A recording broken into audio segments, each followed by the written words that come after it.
大家好，我是秋平，我现在在甘肃的河西走廊。我身后这些不是城墙，是一段长城。长城大家都非常熟悉了，从小都听说过。我第一次听说长城，大概就是听秦长城、八达岭那一些。其实长城呢，不光是那个时期才有，在秦汉以及后面的朝代都有。身后这些呢，是属于明长城。那么长城大家都听说过，这么近距离的接触长城，可能很多人呢没有，并且呢，长城内部的结构，可能大家就更不知道了。今天呢，我们就来这个河西走廊戈壁滩上面看一看这个明长城，感受一下这个波澜壮阔的岁月。前方这些就是明长城，残存的高度大概是3米左右。从这里也能看得出来，以前长城更高大、更壮观，它这个墙基的可能都有好几米啊。其实明长城从山西进入陕西就开始能看到了，陕北，然后甘肃一路都有。这一块的长城呢，保存的比较完好。这里是在甘肃永昌，整个长城呢，从景泰到嘉峪关有1000多公里，其中呢，永昌段大概是130公里。所以说，明王朝当时在整个甘肃啊，修建了一条狭长的边境防御线，其实也是花费了很大的物力、人力、财力的。你看，这里是一个缺口，我们现在站的这个地方呢，属于河西走廊，就是长城的内部。那么出去了，就相当于是关外长城的外部了。那这边就是塞外了，可以这么理解。你看，远处呢都是戈壁。大哥在这里忙什么呢？浇麦，准备浇水是吧？啊，浇的这个主要种植的是什么？小麦，那么你们这个小麦要浇几次水啊？3次。他们当地灌溉就是靠这个水渠。大家看看这个平原上面都是什么？一开始我以为是长了杂草，刚才碰到一位大叔才说，这里全是小麦，已经差不多50天了，还有50天呢就能够成熟了。我们现在看到的是属于明长城，但其实长城的历史非常悠久，在春秋战国时期有了。我们说到印象很深的就是秦始皇修长城，孟姜女哭长城。其实在秦始皇之前，那个时期已经有长城了。当时赵国嘛、魏国嘛，他们都要抵御当时的匈奴，所以也修建了长城。其实呢，这个长城历史还可以往下推延，就是在西周的时期就已经有了。不光是春秋战国时期，长城是中国也是世界史上修建时间最长、工程量最大的一项古代防御工程。自西周时间开始，延续不断修筑了2000多年，分布于中国北部和中部的广大土地上。特别是秦始皇以后，凡是统治着中原地区的朝代，几乎都要修建长城。汉朝、晋朝就是魏晋南北朝时期，以及隋唐、宋辽、金元明都修过长城。只不过呢，大家印象最深的就是秦始皇修的长城，以及汉朝修的长城，还有明朝的。因为这几个时期呢，主要是跟北方的游牧民族战争比较频繁。秦始皇时期，孟田30万大军防御匈奴；汉武帝时期也是跟匈奴打通了河西走廊。那么后面呢，也修建了长城。明朝就更不用说了。所以长城有这样一句话形容：千古胡兵驱杨子，万重血肉筑安宁。说的有这个长城，就能够使那些塞外的游牧民族啊仰望，他们进不来。那么修建长城呢，是一个很大的工程，无数的人呢在这里修建，甚至呢献出了生命。所以就是说，万重血肉铸造了这个安宁。有了长城，就有了安宁。哦，看到水过来了，这水还挺大的。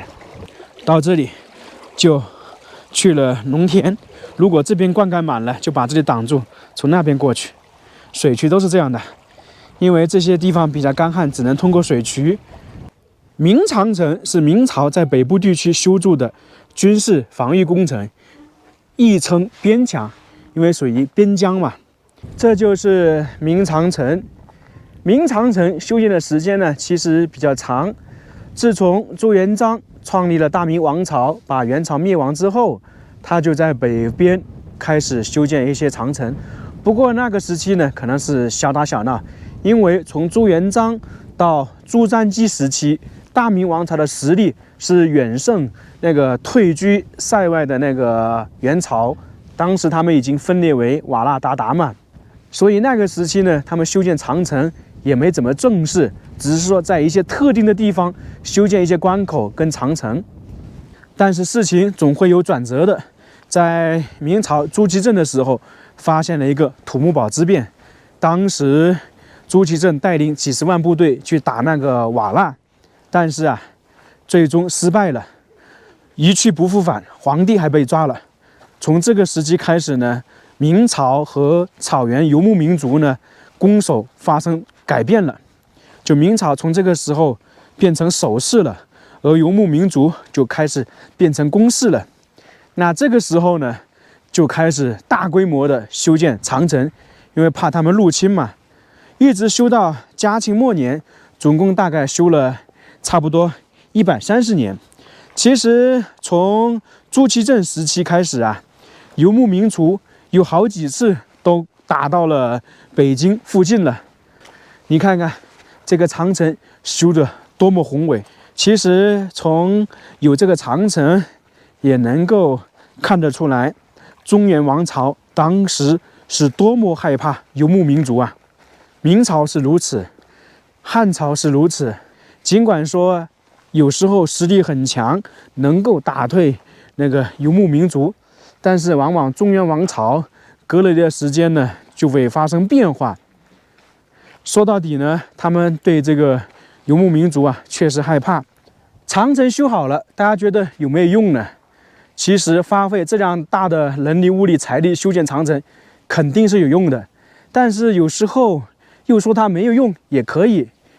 长城修建好了，最大的作用呢，可能就是说，使得游牧民族它不能够随时随地进入到内地，就是说，它必须找一个特定的地方才能攻打进来。没有发挥作用的时候，就是说，你像当时的瓦剌和鞑靼，他们绕过长城，包括皇太极，他当时也是绕过长城攻打北京。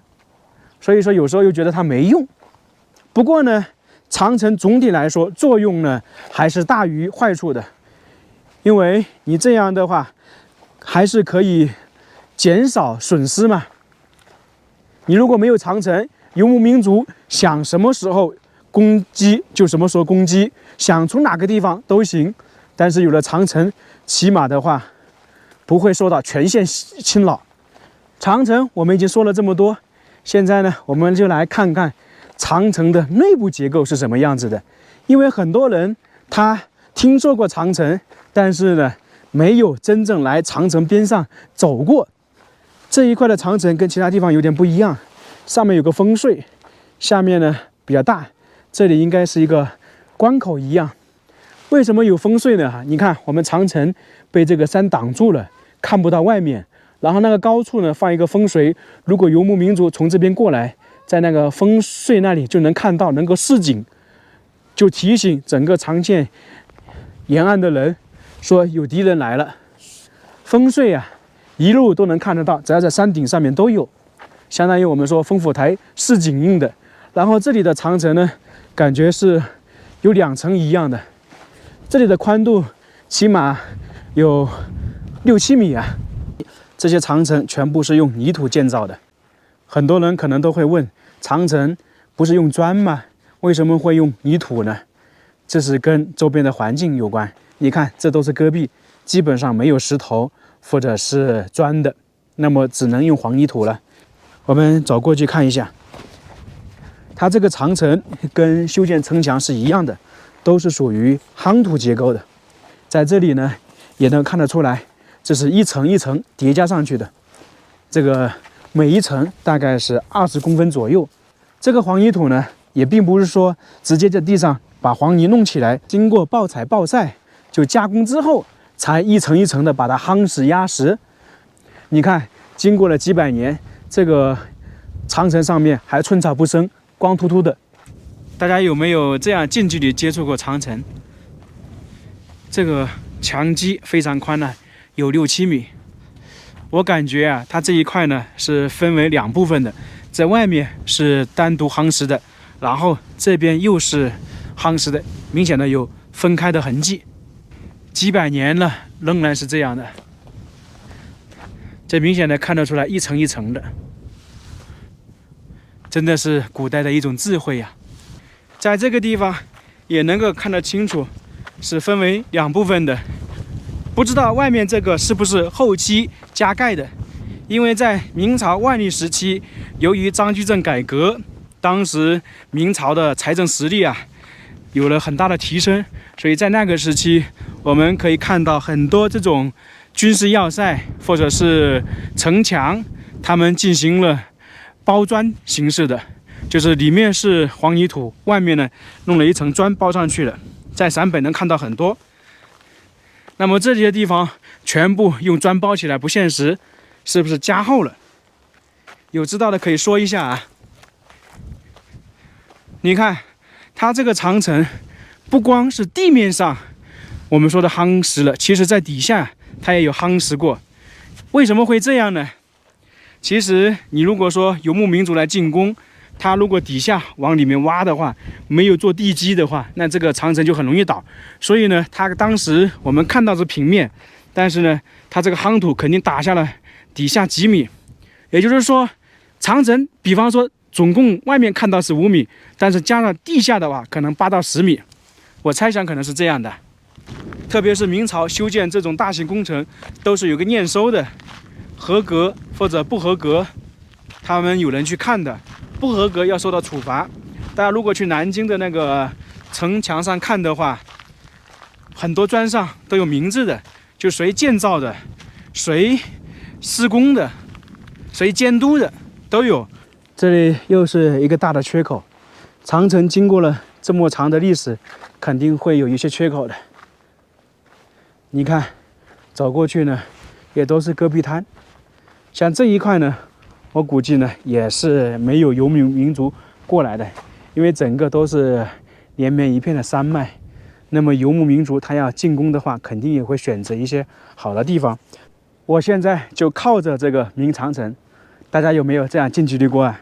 我可以一直沿着长城行走，看到这个长城，就想起那一段波澜壮阔的岁月。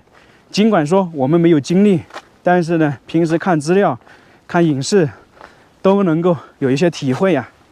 特别是在大西北戈壁滩上面，那些岁月啊，真的又不一样。这个挺好玩的，弄了一个台阶形式出来。难道以前还有人爬上去过吗？我们现在看的这一段长城呢，是相对来说是保存比较完整，而且这里没有缺口。同时呢，还看到平时看不到长城的模样。你看啊，这个是长城，但是顶部有些凸起来的，这个就跟我们看很多城墙、城堡一样。上面那个呢是属于女儿墙，这个上面呢挺宽敞的，可以过马车、过人，因为它是一个防御性的，上面一定得放物资嘛。那个女儿墙呢，就相当于是防御的，人站在上面可以攻击下面的。平时的长城是不是看不到这种情况？从这里我们就能看得出来这个长城的规模啊。这边大概是6、7米，然后上面加上女儿墙1、2米，可能总共都有8米高了。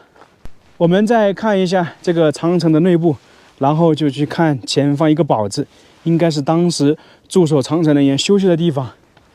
在这里呢，就能清晰的看得出来，一层一层的，真的是佩服他们修建这样庞大的工作啊！大家看看这有多宽。所以当时的那个游牧民族，他想跨过长城很难的。你看这边呢，就是一些护城河。其实说是护城河啊，其实算是壕沟。走了大概3公里，终于看到一个这样的堡子。这个应该是当时驻守长城沿线士兵休息的地方，或者是这里放物资。因为长城有士兵驻守，得有轮换嘛，所以他们就在这里休息。当然了，在不远处呢，还有那些士兵休息的地方，他们家属也在那里。因为在明朝啊，有个规定，就是说你在这个地方驻守长城，那么这些世世代代呀，你都跟这个长城有关系，就是捆绑了。我现在是5月中下旬，还穿着羽绒服，非常冷啊。你想一想，这个地方冬天是多么的寒冷。所以说，我们在这里应该能够想象得到，当时驻守在长城沿线的士兵，包括他们的一些家人，生活条件的艰苦啊。这个是塞外呀，冬天是非常寒冷的。我们经常说塞外风雪，冬天呢可能都有零下几十度。现在可能没有啊，但是在几百年前肯定是比现在更寒冷啊。当时他们的保暖措施、取暖措施没有像现在的先进，而且呢没有电，只能说靠烤火，所以当时呢非常的不容易。我们确实也向这些前辈致敬，在戈壁上面修建这么长的长城，这么壮观的长城。经常说豪华，这里真的可以算的是让人瞠目结舌。可以说每一段长城都暗藏玄机，他们没有用一砖一瓦，却在戈壁上面修建起了这样一座旷世工程。今天我们在这个戈壁滩上走了3公里，切切实实的感受到了几百年前大明王朝那段波澜壮阔的岁月，同时呢，应该也算是体验到了当年驻守在长城沿线人们生活的状态，确实他们不容易啊。在这里呢，也向那些驻守在沿线的人致敬啊。那么这个视频我们就到这里了。